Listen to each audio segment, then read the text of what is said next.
In the last episode, we discussed many things regarding Satan's location. We looked at his tactics and how he is still currently deceiving the world. We saw how, unlike popular opinion, Satan is not underground. No, he's still out there and still actively trying to deceive the world.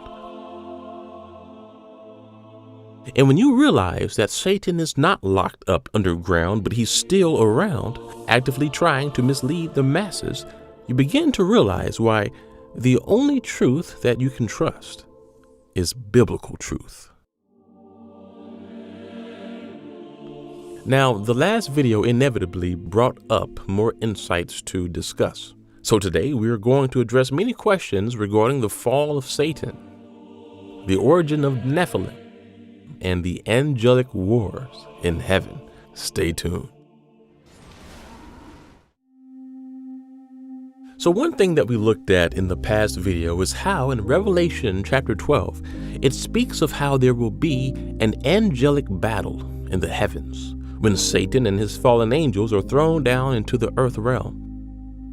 In essence, after this battle takes place, Satan and his fallen angels will no longer be able to roam the heavens. And we see that in Revelation 12, verse 8, as it says, "And they lost their place in heaven."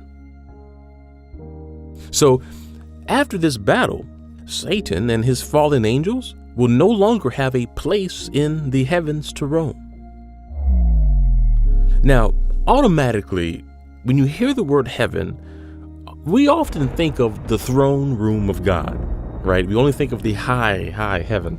However, in this verse, we see that the Greek word for heavens here can often refer to the sky as well. It can refer to the atmosphere and even the universe. And so this is why many interpret this passage as referring to when Satan will ultimately lose his ability to roam and traverse the universe. Apparently, this is what will happen after this battle. He will lose or be dethroned from that ability. Now, this is interesting because many of us either believe that the angelic battle in Revelation 12 happened before the world began, or that it refers to something that will happen in the future. And so those are usually the two sides. Either it was a past thing or it's a future thing. So how can we investigate that? Well, one thing we can do to have more clarity on this is to see if there is anything in the Bible that indicates that Satan is currently roaming the universe. Then we will know if this battle took place in the past or if it is a future event. Now, of course, in the previous video, we did see how Paul writes in Ephesians 6:12 that we do not wrestle against flesh and blood, but against the rulers, against the authorities, against the cosmic powers over this present darkness, and against the spiritual forces of evil in the heavenly places. So this verse clearly shows that the forces of evil are currently in the heavenly places. Now, this right here is a translation from the ESV version. However, if you were looking at the King James version, you would see that it reads that the satanic forces are where? In high places. So to get down to the bottom of this, we really need to look at the original Greek words that were used. And one thing that we have to remember is that the Bible was not written in the English translations that we have today, or even the English translations that we have had for centuries. The Old Testament was originally written in Hebrew, and the New Testament was originally written in Greek. And the amazing thing is, God has so graciously allowed our generation to have Bible tools that allow us to investigate the original Hebrew and Greek words. Scholars have recovered many ancient manuscripts, some of the earliest existing copies, and placed the original words that were used in these Bible tools that we can all access. And so this is huge. You see, many who are against God and the Bible will say things like this. They will say, "How can you trust the Bible? There are so many different translations. It's not accurate, and some verses have been changed." I'm sure you've heard that argument. They will say, how can you trust this thing where there's so many different variances? But now you can respond to them how that argument doesn't really hold up anymore. Because today we can ourselves see the original Hebrew and Greek words. We can do the research and see what the original words were. And so in our generation, that argument is outdated. So if we want to see, what does it mean when it says that the satanic forces are ruling up in the heavenly places? All we have to do here is see what the original Greek word for heavenly places is. So here I'm on the Blue Letter Bible site. We're looking at the King James Version, and as it says in verse 12, that we war against the satanic forces, the spiritual wickedness, where in high places. And so what we want to do is see what is the original Greek word that was used for high places. Well, let's go to tools here, and we see that when we scroll down, the word that was translated into the word high is the word epidanias. And epidanias refers to what? Existing in the heavens, things that take place in heaven, the celestial regions. And the interesting thing is, in the King James Version, this same Greek word was used for the word heavenly many times in the scripture. We see that it was used for heavenly here. It was used for heavenly in John, in 1 Corinthians, and Ephesians. So this word usually refers to things heavenly. And in fact, the only time it's ever used for high is just in that one passage. And so this is why it is still accurate to say the domain of where these spiritual forces of darkness are in high, or you could say heavenly places, because that same word there is used to translate the word heavenly. And so in this instance, because the Greek word refers to the heavenly realm, it is more accurate to have a perspective of the domain of darkness, of the domain of Satan, as not some place underground where he's ruling, but ruling or roaming around in heavenly or high places. So if Satan and his forces are currently roaming around in the heavenly realm, has Revelation 12, verse 8 happened yet? Because it clearly says that when he and his forces are thrown down, they will lose their place in the heavens. So you see why this is causing some now to wonder if the battle in Revelation 12 has happened. And, that's something that we looked at in the previous episode. And I mentioned how I can understand why some would say that the fall of Satan is a future event, because clearly we see that he's roaming the heavens and still deceiving the world. I mean, you can look at the world and see how there's so much satanic activity. It's obvious that he is still active. He's not completely locked away.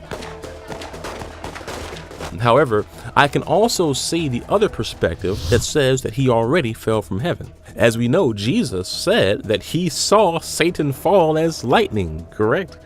And we know that Satan roams throughout the earth seeking who he can devour.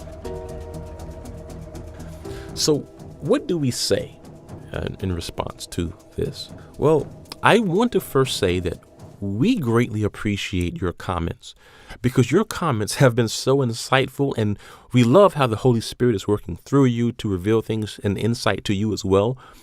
Because with this last video, there were a few comments that I thought were so interesting regarding this.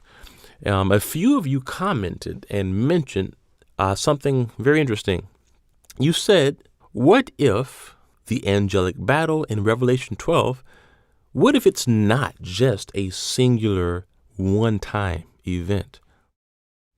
What if the angelic battle in Revelation 12 is a prophetic summary of the angelic wars that have been taking place over the ages? And so I thought about that, and, after some pondering, I think that is another good perspective, actually. Some of you mentioned how, yes, initially Satan was kicked out of the heavens with his fallen angels for having pride and having evil intentions. And ever since then, he has been in numerous battles with the archangel Michael and the other angels of light. Some of you even quoted the book of Daniel, chapter 10, which speaks of how the archangel Michael was in an angelic battle with the forces of darkness, even back then. And also we saw in the book of Job how Satan was not completely cast out of the heavens, because he was able to worm his way into the high heaven so that he could approach God for the purpose of trying to accuse Job. And so it does seem as if there has been an ongoing conflict between the angels of darkness and the angels of light for thousands of years. And if that is the case, it would make sense if the angelic battle depicted in Revelation 12 is perhaps a summary of when Satan is first kicked out of heaven, and then it tells of these frequent angelic battles that he has as he tries to accuse the people of God. And finally, in the passage, we see that there will come a moment when Satan is ultimately kicked out of the heavenly realms and is only allowed around the earth realm. So yeah, I would say that that position is a worthy argument to add into the equation of perspectives. And so again, we're opening up the floor. What do you think about that point of view? Please share in the comments how you consider this and how you interpret Revelation 12. Now, I do think that there is more evidence within the text that indicates that this angelic battle in Revelation 12 likely did not completely take place before creation. And I think if you look at Revelation 12, verse 9, there's an indicator of that. Look at what it reads. And the great dragon was thrown down, that ancient serpent who is called the devil and Satan, the deceiver of the whole world. He was thrown down to the earth, and his angels were thrown down with him. Verse 10. And I heard a loud voice in heaven saying, now the salvation and the power and the kingdom of our God and the authority of his Christ have come. For the accuser of our brothers has been thrown down, who accuses them day and night before our God. So here we see that it says that he was thrown down as one who accuses the people of God, and that he was accusing believers before God day and night. So if this event here happened before humanity was even created, who would he have been accusing? Right? So you see why some scholars are saying that this is not just a past event, because we clearly see here that he has been accusing us, the brothers and sisters, before God, and then he is thrown down. And this is similar to how, as we saw in the previous episode, Satan was trying to accuse Job. Even though Job was a righteous man, Satan approached God to try to call out Job and to say that Job would curse God if he was inflicted with pain.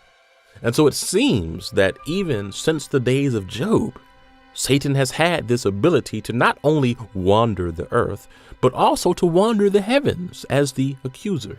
And so this is very interesting. Look at what it says in verse 11 as it explains how he was dislodged from the heavens. And they, the saints, have conquered him by the blood of the Lamb and by the word of their testimony, for they loved not their lives even unto death. Therefore rejoice, O heavens, and you who dwell in them. But woe to you, O earth and sea, for the devil has come down to you in great wrath, because he knows his time is short. So here it seems that one of the reasons that Satan will be thrown down is not just because of an angelic battle, but also because of what? The blood of the Lamb and by the word of the people of God's testimony. So we again see that this must not refer to what happened before creation, because you are involved with the dislodging of Satan. Now, of course, before creation, Satan obviously had some type of falling out with God. We know that. But here we see that he is ultimately expelled by the blood of the Lamb and by the testimony of God's people. And that is big, because that would mean that your proclamation of the gospel is a part of the ultimate dislodging of Satan. You see why he doesn't want the gospel to spread. You see why he doesn't want videos like this to get out. Because the more he is exposed, the closer he is to being expelled. So I believe the puzzle is starting to fit together. Because if the battle of Revelation 12 climatically will conclude when Satan is dislodged completely from the heavenly realms and then comes into the earth realm, we can see why right after he is thrown to the earth, he's furious. And as it says in Revelation 12, woe to the earth. The devil has come down to you in great wrath because he knows that his time is short. And then after that, what does he do? He empowers the Antichrist to rise. And this is why we see that in the very next chapter in Revelation 13, the Antichrist comes onto the scene. Now, something else that I briefly want to mention here is right after it says that Satan was thrown down to the earth. Look at what it reads in Revelation 12, verse 9. He was thrown down to the earth, and his angels were thrown down with him.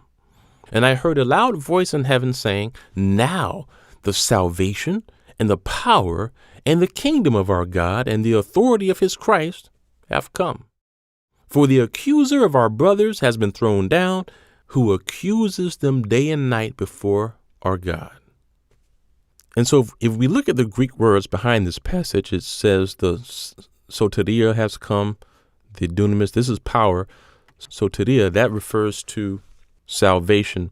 And the word salvation there can mean salvation, which we know salvation we have in Christ.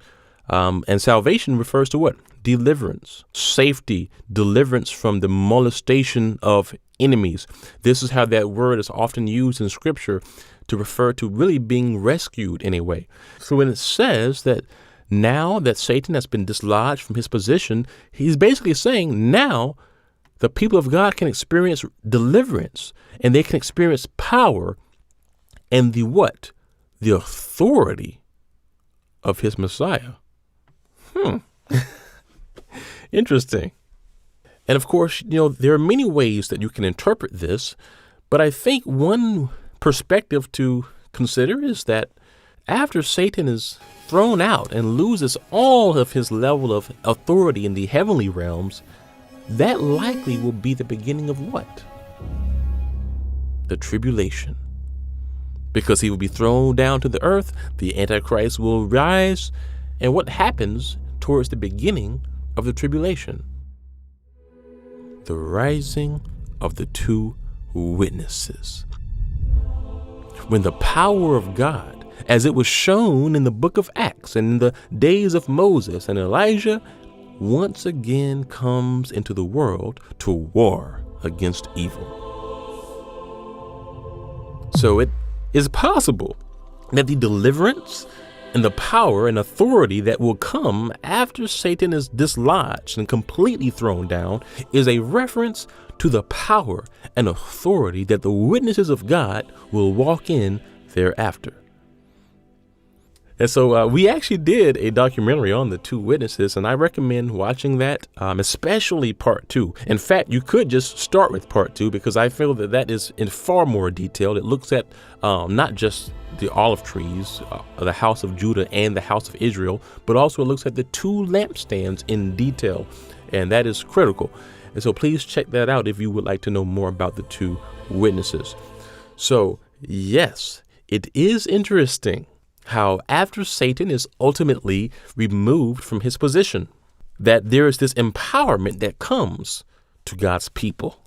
And that seems to line up with what we know will happen during the time of the two witnesses. Now, we still have more things to walk through here in the text, because if the ultimate fall of Satan happens right prior to the time of the tribulation, well, what about Isaiah 14? Some of you mentioned Isaiah 14, which speaks of how Satan will be thrown into hell. Will that happen? Has it already happened? When will it happen? Let's look at it. So Isaiah 14, some people interpret Isaiah 14 as being something that possibly happened in the past. But I think in light of what we have just looked at here, that it is also possible that Isaiah 14 is a prophecy of what will happen in the future. So let's look at Isaiah 14, verse 13. Here is what the prophet Isaiah says concerning Satan. You said in your heart, I will ascend to heaven above the stars of God. I will set my throne on high. I will sit on the mount of assembly in the far reaches of the north. You said that I will ascend above the heights of the clouds. I will make myself like the Most High. So here Isaiah is really forecasting the doom of Satan, and he explains how at one point Satan became very prideful, and God pretty much calls him out on that and says, no, yes, you wanted to be like the Most High and ascend above the angelic host, but no, you are brought down to Sheol, to the far reaches of the pit. So if this is a prophecy about the doom of Satan, what is Sheol? Well, when we look at the original Hebrew word for Sheol, and of course, I believe in the King James Version that would have been translated as either the grave or hell or even the pit. But the actual Hebrew word used there is Sheol, and that is often referred to as the underworld. Sometimes it is translated as grave, the pit. Usually it's used as the Old Testament designation for the abode of the dead. The Greek equivalent of it is Hades, or the world of the dead. So it says that Satan will be thrown into Sheol. Is he referring to just a grave? Well, or is he referring to some underworld, the abode of the dead? Well, let's look at the context of how it is used. So it says he will be thrown down to Sheol, to the far reaches of the pit. Those who see you will stare at you and ponder over you. It says he will be thrown down to Sheol, and there are individuals or spirits or souls who will stare and ponder over Satan and will say, is this the man who made the earth tremble, who shook the kingdoms? Is this the one who made the world like a desert and overthrew its cities and who did not let the prisoners go home? This is the guy? Now, it says that he was thrown down to Sheol, right? And he was thrown down to the far reaches of the pit. Where is that? Where is that located? Well, in the last episode, we looked at how the fallen angels who sinned back in Noah's day were sent where? To Tartaro. And Tartaro in the Greek refers to the deepest abyss of Hades, which again is often referred to as the underworld. And we saw how the Apostle Peter wrote that some of the fallen angels were locked up in the deepest abyss of the underworld. And so that same language is used here as Isaiah prophesies that Satan will ultimately be thrown into the far reaches of Sheol, which many interpret as the underworld. So the ultimate question is, when does that happen? When will he be thrown into the abyss of Sheol? Well, again, we see that in Isaiah 14 through 16, he is thrown down. And when he is thrown into this pit, there are individuals there who see him and ponder over him. Like, is this the Satan, the great deceiver? And so this seems to indicate that when he is thrown into Sheol or the underworld, that this is not something that happened before creation, because when he is thrown there are individuals there questioning and pondering over him. That has to indicate that this is a prophecy of a future event. It's a prophecy summarizing why he was cast out of heaven, and it then prophesizes his ultimate doom, where one day he will be thrown into the abyss, the pit, the deepest abode of Sheol. So when will that happen? If it hasn't happened in the past, when will it be? Well, let's look at Satan's timeline. So at one point, Satan, he was in heaven. He was a beautiful angelic being. And then at some point, he began to realize that, and pride and jealousy possessed him, jealousy of God. And so he had a falling out with God, and after that, he and the fallen angels that he convinced to take his side were kicked out of the highest heaven. and were allowed to roam the earth and the heavens. Now, just as we've seen before, even after he was kicked out, sometimes he would visit heaven to try and accuse the people of God like he tried to do with Job. But we know the day will come when he is completely banned from the heavenly realms, when Michael, the archangel, defeats him. And then Satan will be thrown to the earth. Satan will empower the Antichrist. And after the Antichrist rises and creates chaos, we know that then Jesus will return.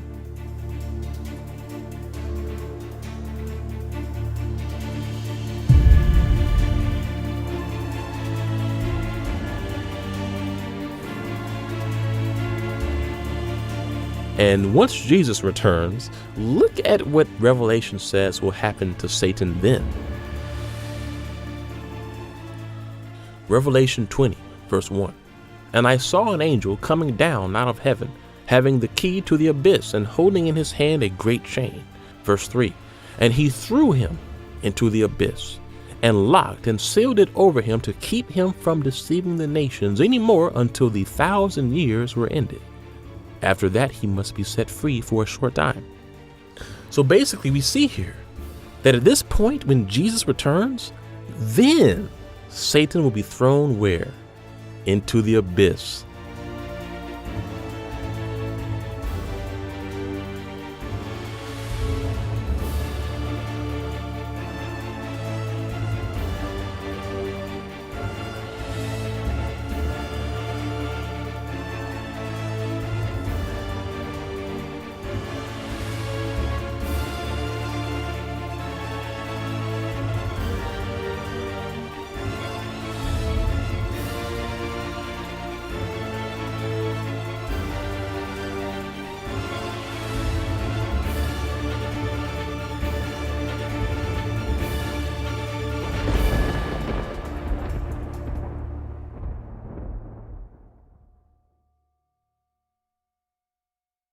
Now, if you're reading along in the King James Version, it may read that he was cast into the bottomless pit.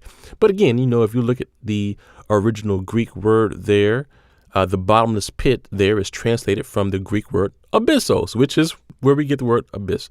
And so even in the King James Version, really all versions, the root word there is abyss. And what does that refer to?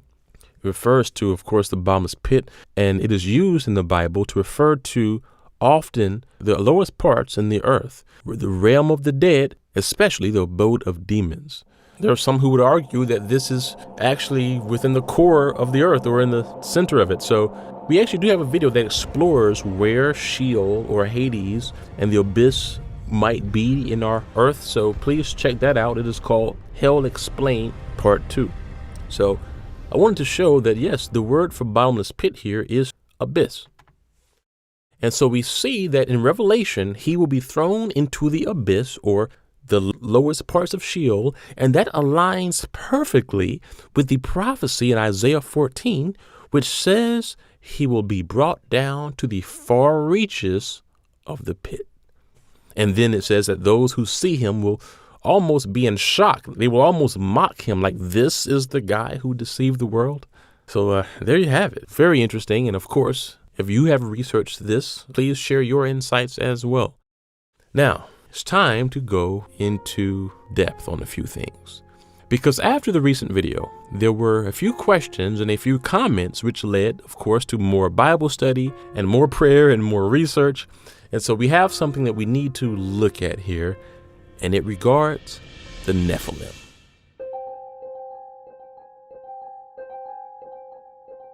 Now, in the previous video, we looked at a few theological perspectives on the Nephilim, demons, and fallen angels. And we started by examining Genesis 6. Genesis 6 tells the story of how the sons of God had children with human women, and that led to the women giving birth to Nephilim. And whenever you do research on Genesis 6 and you look into theological commentaries, when it begins to interpret the Nephilim, most theologians will often mention how this is similar to the language that is found in the book of Enoch. Well, the book of Enoch, as we know, is an ancient Israelite document that speaks of how long ago angelic beings who were referred to as the sons of God mated with humans, which produced these Nephilim. And so I think at this point we all are familiar with what the book of Enoch says. But how would you interpret Genesis 6 if you stick solely to the Bible? What would it mean by sons of God here? Well, one thing that you can do is cross-reference. So all we have to do here is type in sons of God, and let's see what that pulls up.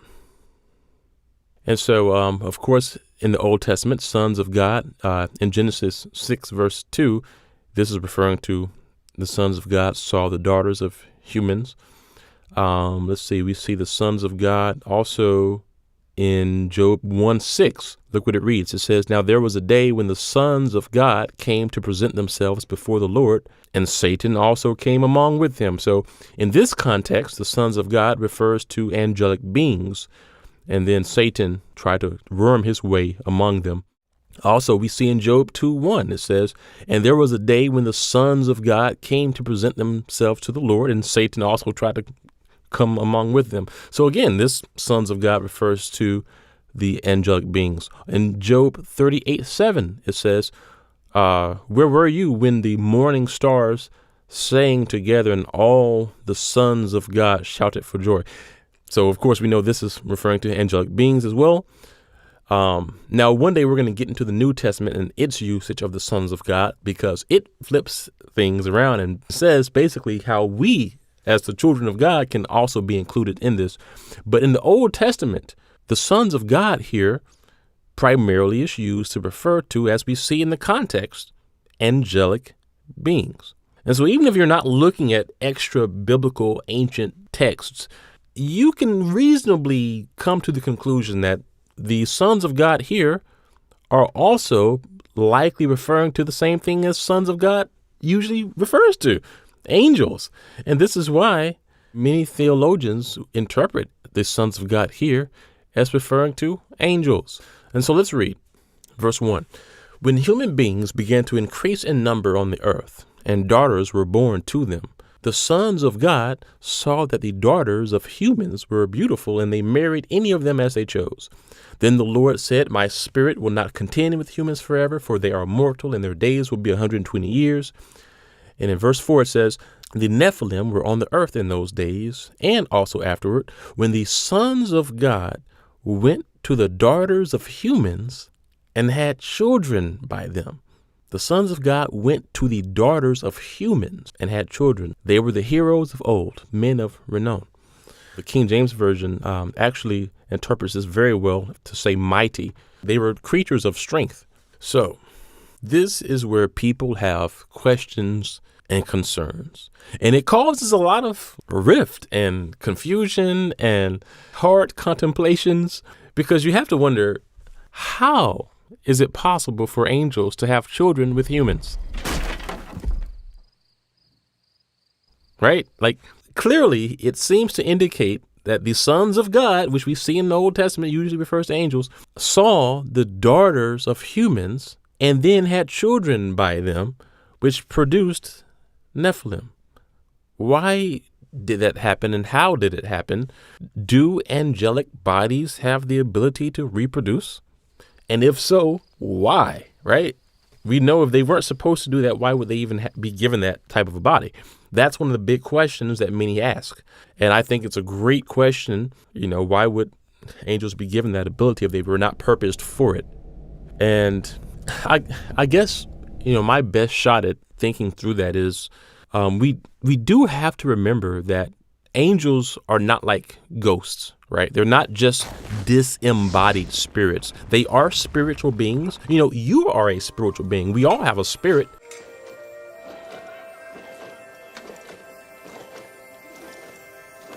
But we just happen to live in a human body. Angels are also spirits, but they live in a angelic spiritual body. A ghost or a spirit is something that is just spirit, but no physical, no body at all. And so angels aren't like that. They do have bodies, but a spiritual body. And a spiritual body is a type of body that is very unique. We looked at in the last video how often it can be invisible. Sometimes it can even go through objects, but it can also take on physical form if it wants to. And we see this numerous times in scripture. In Sodom and Gomorrah, there were angels who took on physical form. And once they did, some of the men in that region started to lust after them.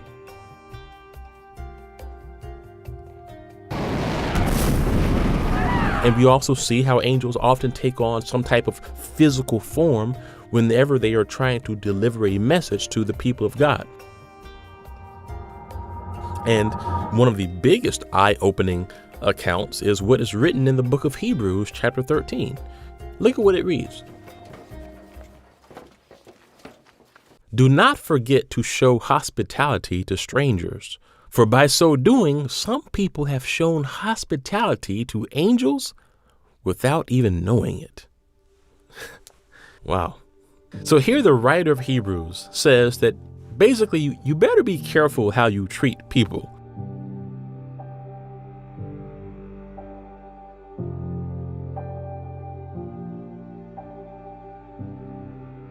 Because angels have the ability to take on human form, and you may actually be interacting with an angel. So this is what the angelic body can do. Spirits don't have a body. They can't just morph into human form. Demons cannot do that. They have to try to possess a human body. They can't just create their own body and start showing up places. But a spiritual body can do that.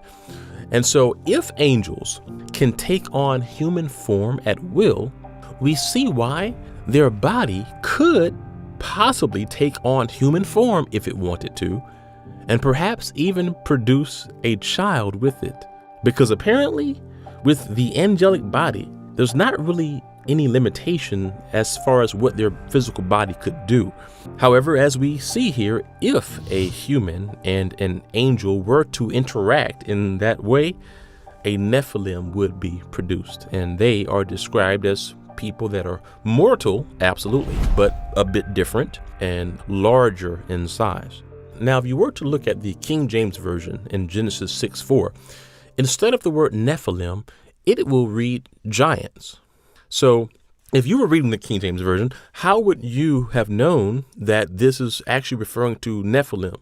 Well, again, we can easily investigate that. All we have to do is just go to where it says tools here, and we see that the original Hebrew word there for giants was what? Nephil, which is where we get the word Nephilim.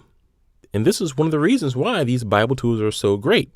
If you were to type in, let's see, the word giants here, you will see that it says giants in Genesis 6:4. We know that refers to Nephilim. But if you were to go to Deuteronomy 2:11, it says giants. But to go a little bit deeper, you would have seen that in that instance of the word giants is actually the Hebrew word Raphae, which is completely different from what a Nephilim is. And we are truly blessed that we live in a generation where we can see the original Hebrew and Greek words, because now we can see what the original author meant when he wrote the word giants. We know here it refers to Nephilim, here it refers to Raphae, which is really about just large beings, but here it gets more specific as to what was the makeup of these beings. So again, this is a great resource. It's free. And this is the Blue Letter Bible site. So definitely make use of these. And so now that we have looked at the sons of God and the Nephilim, we can tackle a very troubling thought. Okay, so some have asked this question, and I have pondered it myself. If the Nephilim who were produced in Noah's day were killed in the flood, why is it that they seemingly show up again at other parts of the Bible?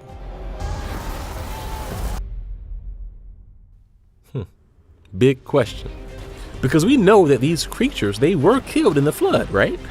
And certainly none of them were on Noah's Ark to survive that. So how did they come back? Well, let's investigate this. So again, we're in the King James Version here. We know that the giants here in Genesis 6:4, that refers to the Hebrew word, the Nephil, which is where we get Nephilim. We know that in Deuteronomy 2:11, that instance of the word giants refers to Raphael, which is a different context. Also, Deuteronomy 2:20, that refers to the giants, Raphael. This is also different. So what we want to do is find out, are there any instances of the word Nephilim other than just what is shown here in Genesis 6:4? Well, when we go to Numbers 13:33, we see that there are giants mentioned here. Let's see what the original Hebrew word for there was. So this instant of the word giants is, again, what we're looking for, the Nephilim. We want to see what the context of this is. So we know that now here it's referring to the Nephilim. So here in the book of Numbers, the people of Israel were on the verge of entering the promised land. And before they could enter, Moses commanded some of them to go and spy the land to make sure that it was safe for entry. And when these spies went out to view the land, there they saw Nephilim. And they were frightened and they were scared. They returned to Moses, and look at what they said. They returned to Moses and said, "And there we saw the giants, which we know are Nephilim, the sons of Anak, which come from the giants. And we were in our own sight as grasshoppers, and so were we in their sight." So this is interesting. They reported that they saw the Nephilim, the giants, and whether or not they actually saw original Nephilim or not, we see that these here, the sons of Anak, were the descendants of the Nephilim. And so if that is the case, it must indicate that at some point after the flood, the Nephilim must have returned, if they ended up having descendants and children who were living in the promised land. So how is that possible? How is that possible? Well, there are a couple of theories about this. One is that possibly the Nephilim survived the flood. Not sure how that might have happened. Some theories are that perhaps the fallen angels took some of the Nephilims away before the flood came and then brought them back. That's one theory. The second theory is that perhaps the Nephilim were reproduced after the flood. So which is it? Yeah, I had to do some research on this, but thankfully, some of you provided insight in the comments, and a few of you pointed out something that was pretty evident right there in the text. So let's look at it. Genesis 6, verse 4. The Nephilim were on the earth in those days, and also afterward, when the sons of God went to the daughters of humans and had children by them. So notice what it says. The Nephilim were on the earth in those days, the days of Noah, and then it says, and also afterwards. And so it lets you know right here that the Nephilim, they were not just on the earth at one point in history. It says, and also afterwards, when the sons of God had children with human women. So right here, it says in Genesis that, yes, the Nephilim were around the days of Noah, but then even after the days of Noah, they were still around, and also afterward. How did that happen? How did that happen? It says it. And also afterwards, when the sons of God went to the daughters of humans and had children by them. The ordering of the text is so critical.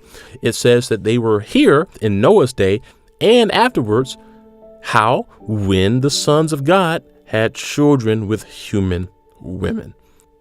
That is huge. Because what that means is that even after the flood, even after apparently some of the fallen angels had been locked away for sinning with women, apparently it happened again. And I assume it wasn't on a massive scale, but we do see that after the flood, some of those fallen angels were likely up to the same thing, making appearances on the earth, interfering with humanity, and even producing Nephilim. which is why we see them again around the time of Moses. And so this is not an insignificant thing, because this would mean that it is possible that even after the flood, as long as fallen angels are around, they still could interact with people. You see how that would drastically change things? Because the question becomes, if fallen angels were able to produce Nephilim even after the flood, are they able to do it again, even now? That is the question. And I will say this. I will say, if you look at the very last scene of the previous episode, there is a message there. And that is why I always say that when you watch these episodes, it's not something that you can just have in your ear. You got to visually tune in, because the imagery there is very purposeful. And there is a quote at the end of the last episode from Christ about what will take place on earth right before his return. Look at what it says. Matthew 24:37. As it was in the days of Noah, so will it be at the coming of the Son of Man. So what does that mean? Some people interpret this to refer to how in the days of Noah there was fallen angel activity. And so possibly even in the end times leading up to Christ's return, there will be more fallen angel activity. That's one view. I personally am not sure what could happen, but I do lean towards this verse certainly hinting that just as it was wicked in Noah's day and in Lot's day, it will be very wicked on the earth prior to his coming. Absolutely. Will fallen angels have some part in that? We will see. We will see. Many of them who sinned back in Noah's day were locked up in Tartarus. We explored that in the last video, but we know that Satan and his fallen angels, some of them are still deceiving the world. That we have pretty much clarified with these past couple of presentations here, looking at the text. Can they return, and to what capacity? We will see. But it is something to think about. It is something to discuss, and would love your insights on this and what you feel the Holy Spirit is speaking to you. This is a ministry where you are involved. People are reading your comments, and that is critical. That is very critical. And so now that we have gone over these things, we can now begin full production on the next episode, which will cover the Holy Spirit activity of the first century church. It will be a very important presentation. And if you would like to have some input with it, please consider joining us on Patreon. With Patreon, you are not only able to give and contribute to these projects, but you are also able to be a part of the process. You're able to provide feedback and even raise awareness of issues that we can discuss in upcoming episodes. And so it's a great opportunity for involvement. And so thank you for watching, and the next episode is coming soon. God bless.